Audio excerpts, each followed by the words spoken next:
une invitation d'auteurs à la COP. Donc, pour ceux qui étaient venus, on avait eu Jacques Saussé à l'inauguration. Donc voilà, on va essayer de faire des rendez-vous assez réguliers sur des auteurs de polar, de fantasy.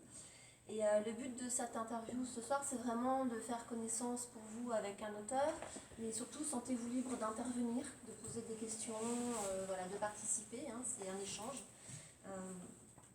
Voilà, donc je voudrais déjà remercier Jean-Luc d'être venu, d'avoir bravé le froid pour venir nous voir, parce qu'il vient de Corse. Et, de Corse. Ah ouais, c'est pas le même. Ça pique un peu, C'est pas le même. j'avoue, ça pique un peu, mais non mais ça va. Je connaissais bien la Seine-et-Marne, je suis pas totalement... Et c'est dans quel coin en Corse? Pardon, je suis désolé.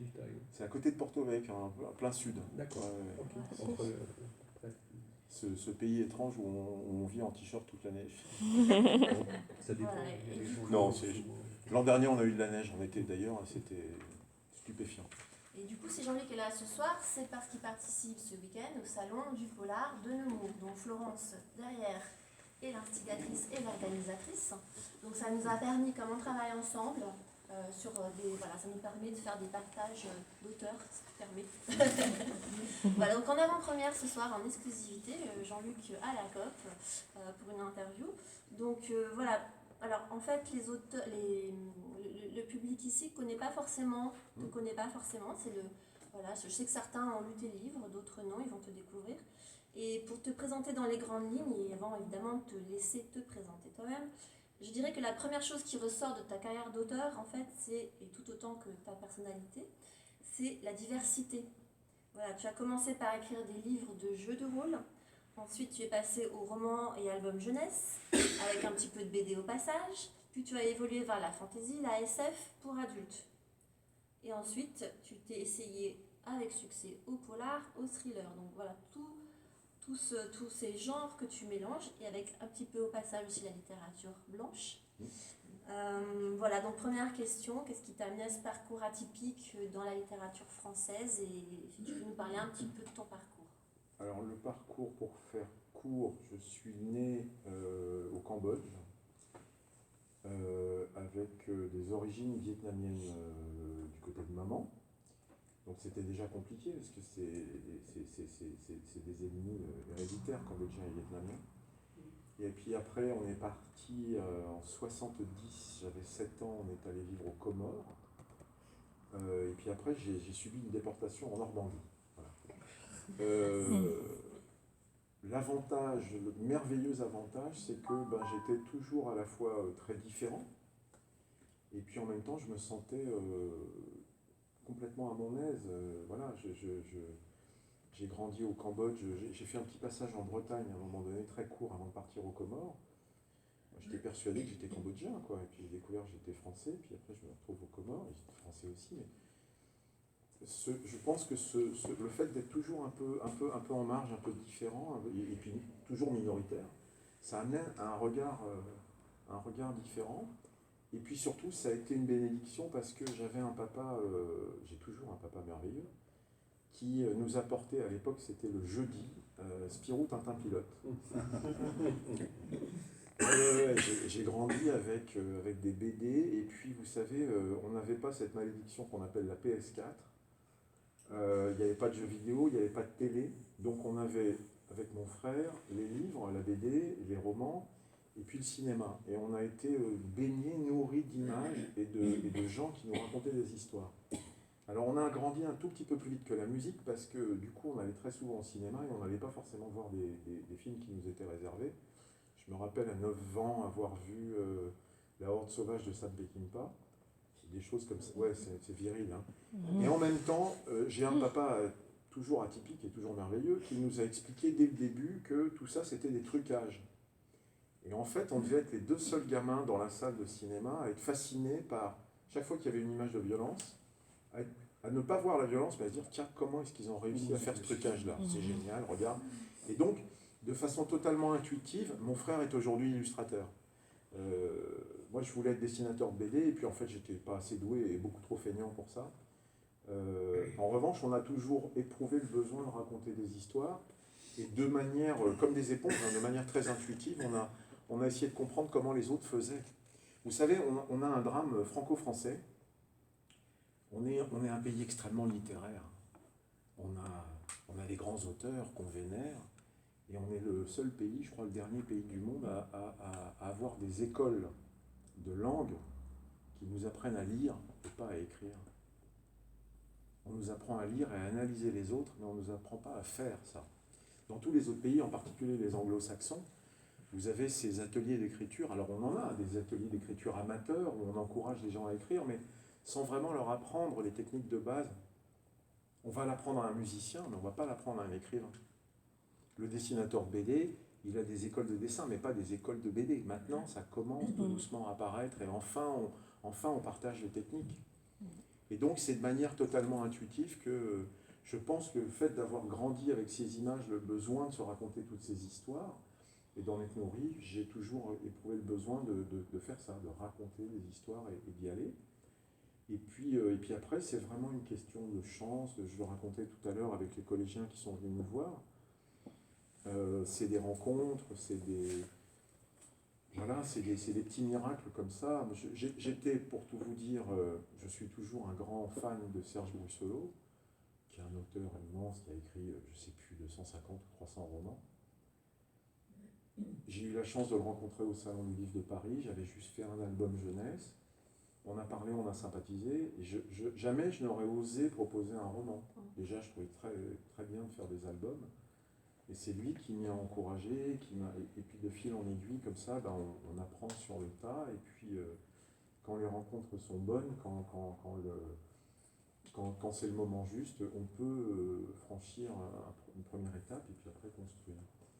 Et pour en revenir à Serge, c'est lui qui m'a d'entrée dit « Fais attention, tu viens de la jeunesse, c'est bien. » Je venais de publier sous sa direction mon premier roman policier aux éditions du Masque. Et il m'a dit « Dépêche-toi de bien varier les genres, sinon ils vont t'enfermer dans une case. » C'est aussi un travers franco-français. On a besoin, nous, vous savez, regardez en librairie, vous allez, si vous prenez un livre pour vos enfants ou vos petits-enfants, vous avez vu au dos du bouquin, on vous dit que c'est pour les 8-10, ou pour les 10-12, comme si on était tenu de boxer dans sa catégorie. Pour les auteurs, c'est la même chose. Une fois que vous avez un succès dans un domaine particulier, ils ont l'impression que c'est ce que vous allez faire. Je vous donne un exemple. J'ai fait un bouquin pour ados qui a merveilleusement bien marché en 2000, où il était question de dragons. Il a fallu en faire 3 sur le thème. Et puis mon éditeur d'album m'a dit puisque vous êtes spécialiste des dragons, faites-nous des dragons. Et pendant 3 ou 4 ans, j'ai mangé du dragon. Il devait être persuadé que j'en avais un dans mon grenier, je ne sais pas. Et ça s'est terminé chez Casterman où on m'a confié une encyclopédie sur les dragons. Et donc j'ai dit que là, ça allait être mon testament. Je terminais là-dessus, on allait passer à autre chose. Et voilà, c'est très compliqué de... quand tu as parlé de littérature générale, j'ai eu une très très belle rencontre. J'ai rencontré dans un cocktail Sabine Vespizer, qui est une des très grandes éditrices de littérature générale.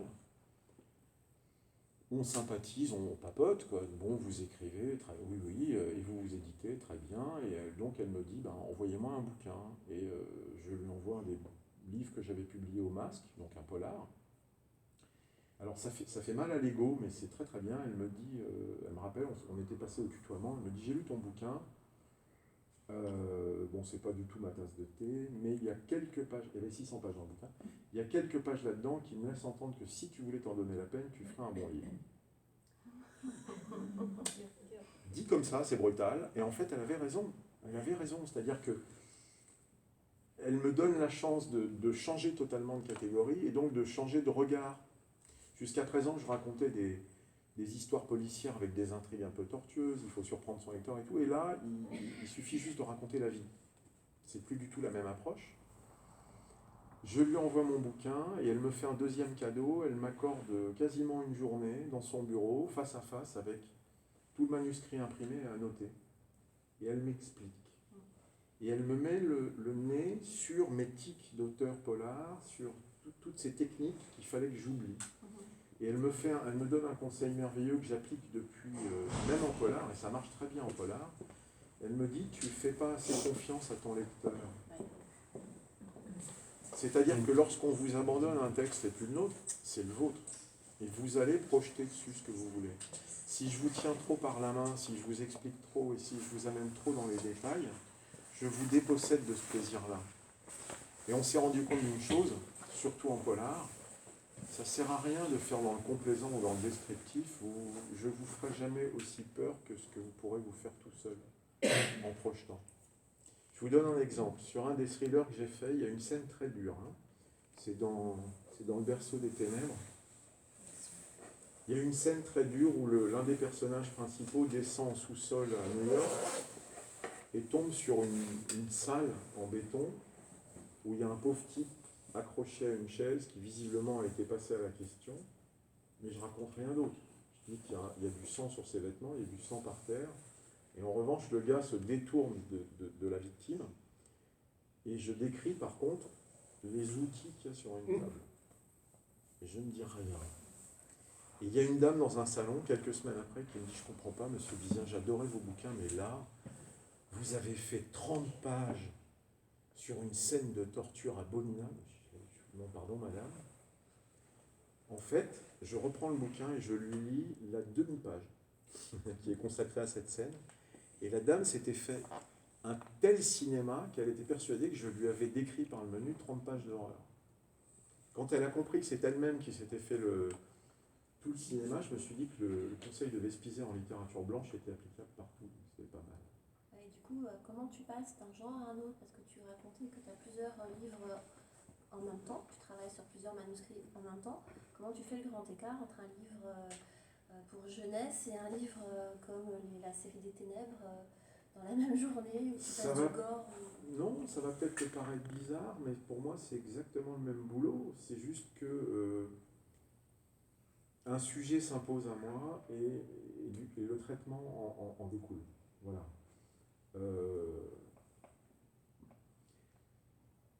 Comment vous dire ça? Je crois que le thriller et le polar ont pris le pouvoir en France parce que la littérature blanche a oublié son essence même. Je m'explique.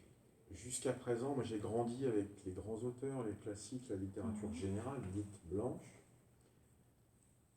Ces gens-là, ils nous parlaient de nous, ils nous parlaient de la vie. Ils nous parlaient de la société, ils nous mettaient en scène des personnages, ils nous racontaient des histoires.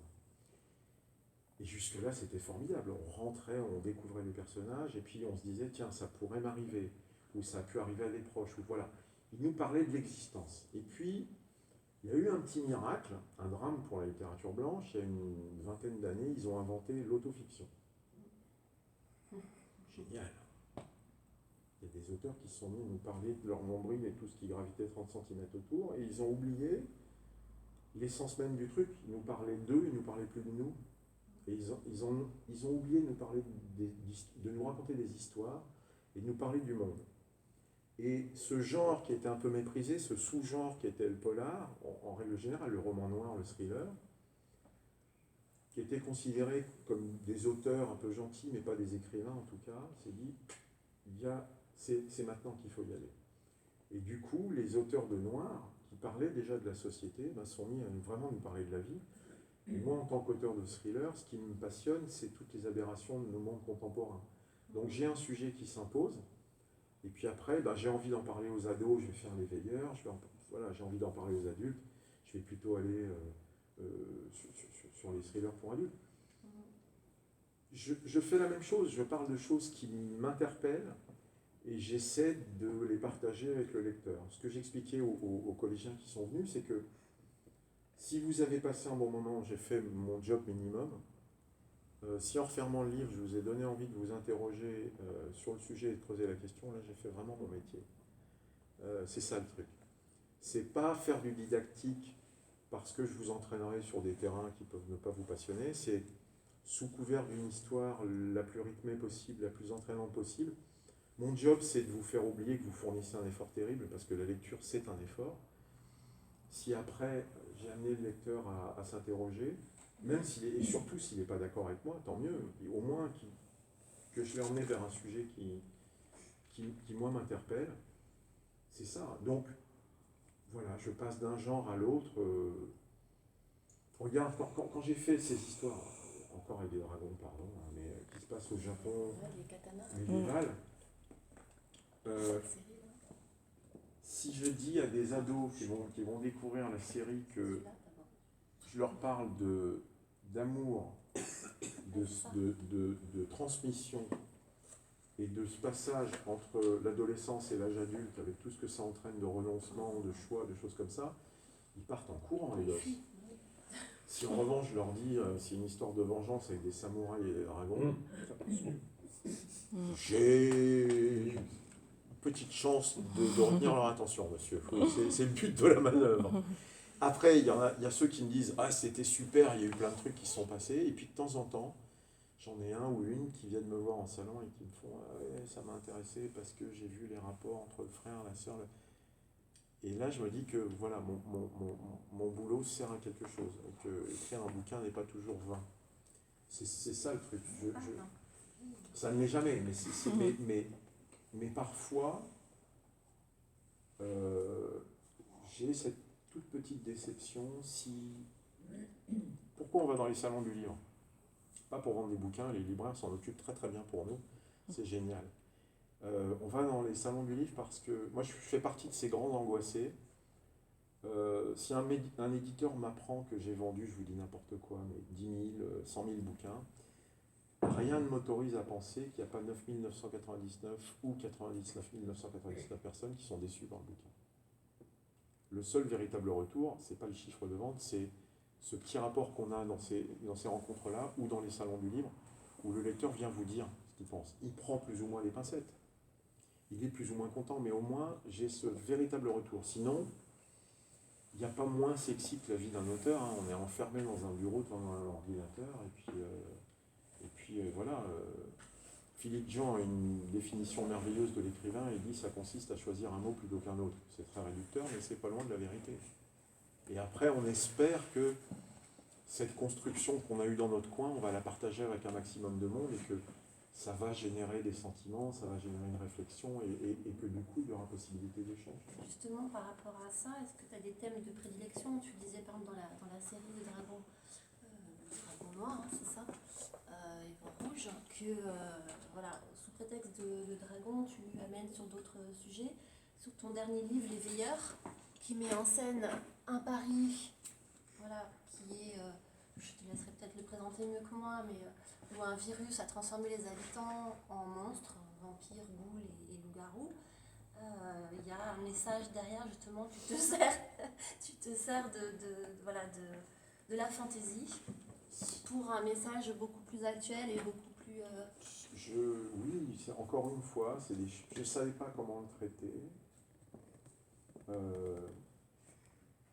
On nous abreuve de reportages plus ou moins sensationnalistes sur les migrants. Et ce qui, moi, me révolte, parce que je suis une espèce de melting pot, là, il y a du breton, il y a je me sens un peu cambodgien, comorien, il y a du vietnamien dans mon sang, il y a plein de choses comme ça. J'ai toujours été l'étranger de service. En même temps, je me sens partout chez moi. Si les Corses m'ont adopté, je crois, c'est parce que voilà, je suis arrivé sans a priori et pas non plus en bombant le torse. Je suis juste, voilà, j'ai pris ma place et ils m'ont accueilli.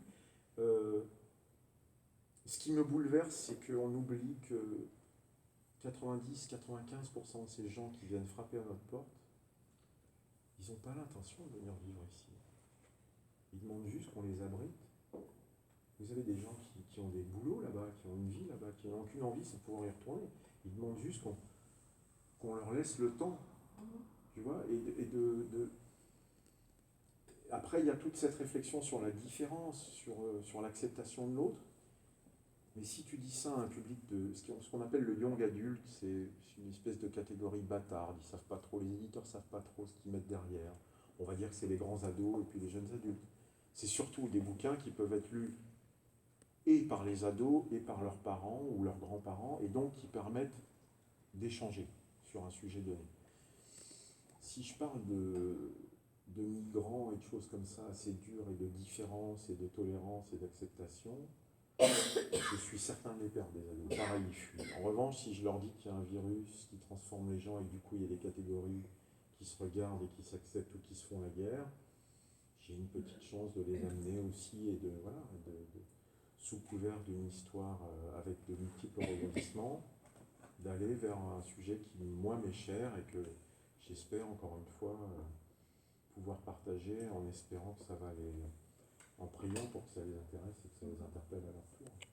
Tu utilises la fantaisie comme le polar pour parler de faits de société. Des aberrations de notre monde, de tout ce qui, moi, me travaille. Oh là, oui, c'est sans fin. Je ne suis pas inquiet sur le syndrome de la page blanche, monsieur. Ça, c'est... Quand les gamins me disent « Mais comment est-ce que vous faites pour cette imagination ?» J'allume les infos. Justement, tout à l'heure, on posait la question d'où tu sors ton inspiration et tu as eu une super réponse sur l'inspiration et l'imagination. Ah oui, oui. Alors, tu veux que je le refasse, ça? Ouais. Alors, j'ai un peu perturbé les ados. Je leur ai dit l'imagination, c'est un truc qu'on a inventé pour rassurer les gens qui pensent qu'ils n'en ont pas. C'est tordu comme phrase. Je vous refais l'explication. Dans tous les pays du monde, dans toutes les familles du monde, nous avons cet exercice particulièrement âpre du dîner de famille. Avec tous ces gens qu'on a envie ou pas de voir. Ça se passe dans toutes les familles du monde, et dans toutes les familles du monde, à la fin du repas, vous avez les mêmes trucs sur la table. Il y a des taches de boisson, il y a des taches de sauce, il y a des miettes de pain, il y a du sel, du poivre, des trucs. Je pense qu'à la fin de nos vies, on aura tous, peu ou prou, vu, lu et entendu les mêmes choses, mais comme on les aura vues dans un ordre différent, on est tous différents, puisqu'on se construit à l'aune de nos expériences. Pour expliquer aux gamins, ce que je leur ai dit, c'est que nos cerveaux ressemblaient très fort, ne serait-ce que dans la forme et dans la fonction, aux éponges marines. C'est-à-dire que vous mettez une éponge au contact d'un liquide, par capillarité, elle l'absorbe, et puis ça sort ou pas. Et bien à la fin de tous ces repas, figurez-vous qu'avec partout sur la planète les mêmes ingrédients sur la table, on file l'éponge à quelqu'un et on lui dit « t'es gentil, tu nettoies ». Alors je leur explique, vous avez le scientifique, celui qui ne veut rien rater, il va prendre la table dans la largeur et puis il va bien tout ramasser. Vous avez le scientifique malin qui a calculé que dans la longueur ça allait plus vite. Et puis vous avez l'artiste qui lui va faire n'importe quoi, mais pareil, passera l'éponge. Donc dans toutes les éponges du monde, vous avez les mêmes ingrédients. Et après, vous avez le grand feignant qui ne va pas aller jusqu'à l'évier, qui va jeter l'éponge, et celui-là vous assurera, mordicus, qu'il n'a aucune imagination. Et puis vous avez les besogneux comme moi qui vont jusqu'à l'évier, et puis qui appuient sur le truc, et il en ressort des choses. Et c'est tout. En fait, écrire un bouquin, c'est accepter de s'enfermer pendant un certain temps, un certain nombre d'heures à formaliser quelque chose, lui donner vie. Mais l'imagination, oui, non, c'est une vaste invention. Je pense qu'on en a tous. Il y a juste qu'il faut se faire violence pour la libérer. Je pense qu'on a tous des idées, on a tous des fulgurances, on a tous envie de raconter des choses, sauf que l'éducation, la société ou des tas de choses font qu'on se les garde dans des petits tiroirs au fond de nos têtes et puis que ça ressort par un coup. Le boulot d'auteur, comme le boulot d'illustrateur, comme le boulot de scénariste, ça consiste à tirer en permanence sur les tiroirs et récupérer des éléments et les remettre en place. Ce que j'ai expliqué aux gamins, c'est que des histoires avec des dragons, ma foi, il y en a déjà eu des millions d'écrites et il y en aura encore des millions. Mais que, un peu comme en musique, chacun va y plaquer sa sensibilité, son envie, et puis que le rythme particulier fera qu'on va séduire ou pas le lecteur, et qu'il va apprécier ou pas notre musique, et que du coup il va y revenir ou pas. C'est le jeu, ça. Mais en attendant, oui, la créativité, ma foi, ça n'est que du boulot. Voilà. Tu as plusieurs manuscrits en même temps. Alors, là, c'est pour une question de rentabilité. Et ce que j'expliquais aussi aux gamins, c'est que on peut faire l'artiste. C'est formidable, écrivain. Je suis mon propre patron, et quand j'ai envie de vacances, mon patron est toujours d'accord. C'est mon banquier qui ne suit pas. Donc, il faut que mes journées de travail soient des journées de travail. Si je fais l'artiste sur un paragraphe qui coince ou sur une phrase dont la forme ne me plaît pas et que je perds une journée dessus, j'ai perdu une journée. Donc je travaille toujours sur 2 ou 3 bouquins. Et le cerveau est très étonnant.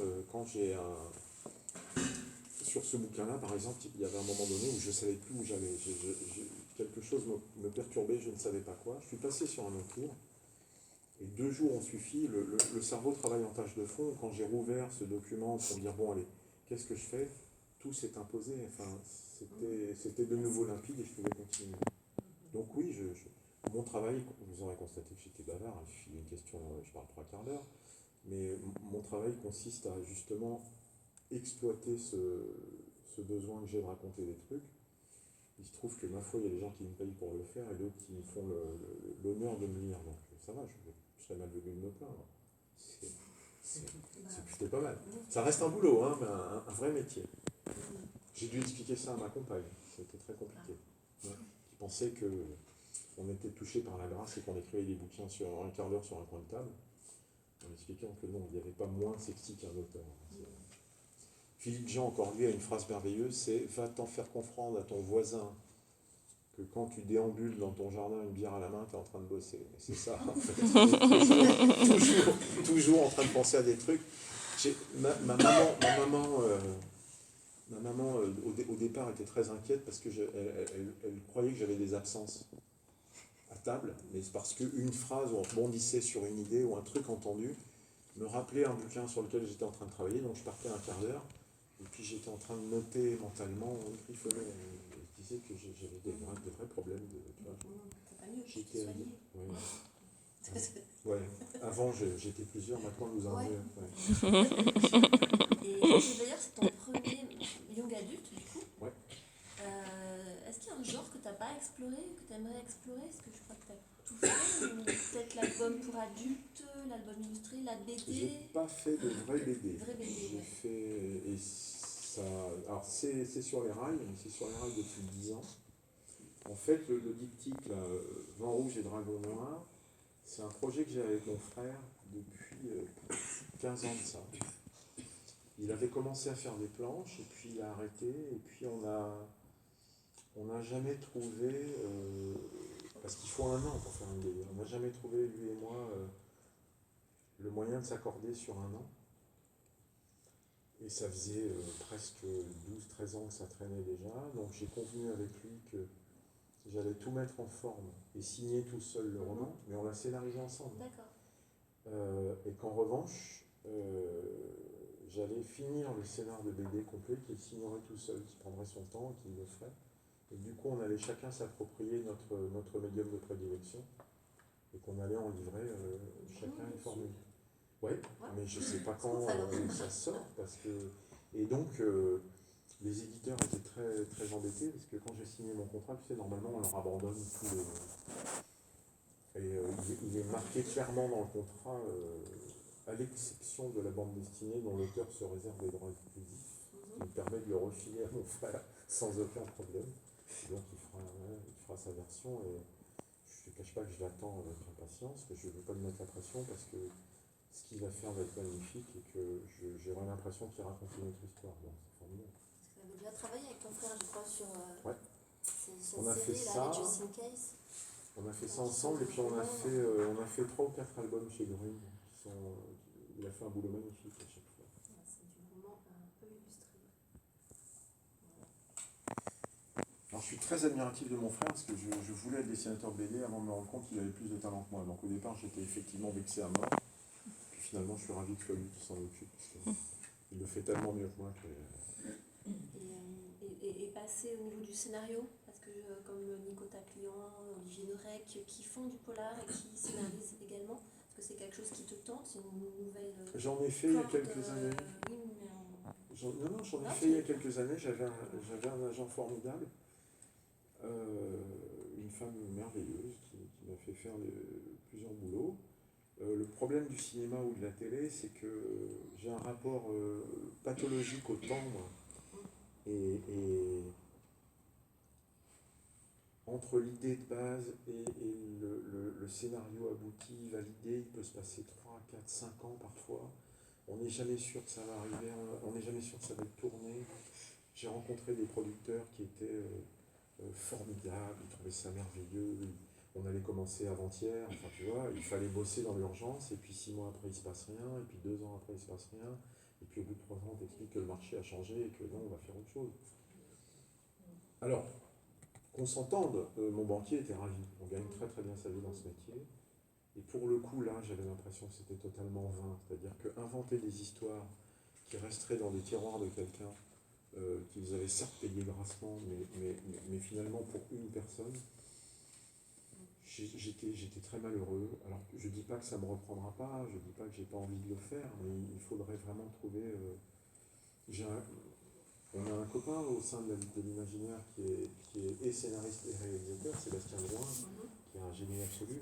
J'adorerais bosser avec lui parce que je sais qu'on travaille ensemble, lui, il va mener le truc au bout. Donc si jamais ça se fait un jour, on va toucher du bois, je serais ravi de le faire. En revanche, m'atteler comme ça pendant des mois sur un boulot dont je ne sais pas comment il va finir, c'est pas satisfaisant. Voilà. Là, je sais quand je commence un livre qu'il y a un éditeur derrière, que le projet va se faire et que ça va paraître, que ça va donc être matérialisé par cet objet. Au-dessus de mon bureau, il y a la couverture, il y a le crayonné original de couverture d'un roman. C'est le premier roman que j'ai signé et il n'est jamais sorti. Il avait été signé par Serge Brossolo pour les éditions Présence du futur, la collection chez De Noël. Puis Serge a donné sa démission, il a été remplacé par quelqu'un, bref, le bouquin n'est pas sorti. Et alors je me faisais une joie de voir ce premier roman sortir, j'ai découvert que la réalité c'était ça aussi.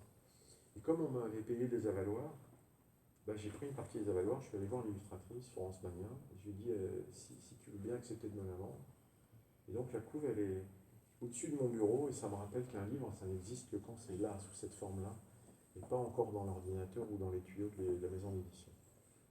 C'est pas mal d'avoir une petite piqûre de rappel comme ça.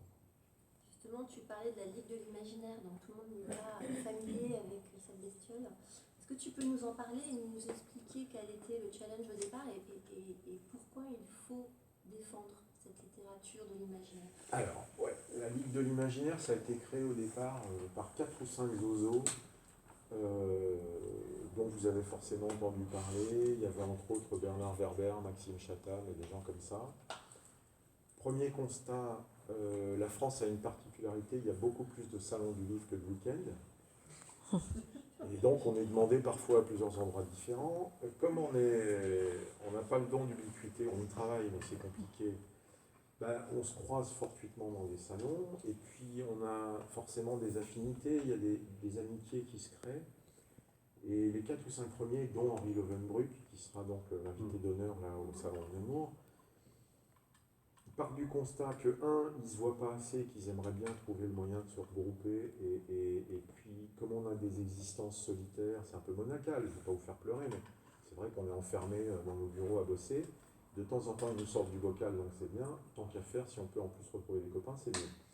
Donc, ils sont partis de ce premier constat-là. Et puis, le deuxième constat, la Ligue de l'Imaginaire, elle a été créée il y a une dizaine d'années maintenant.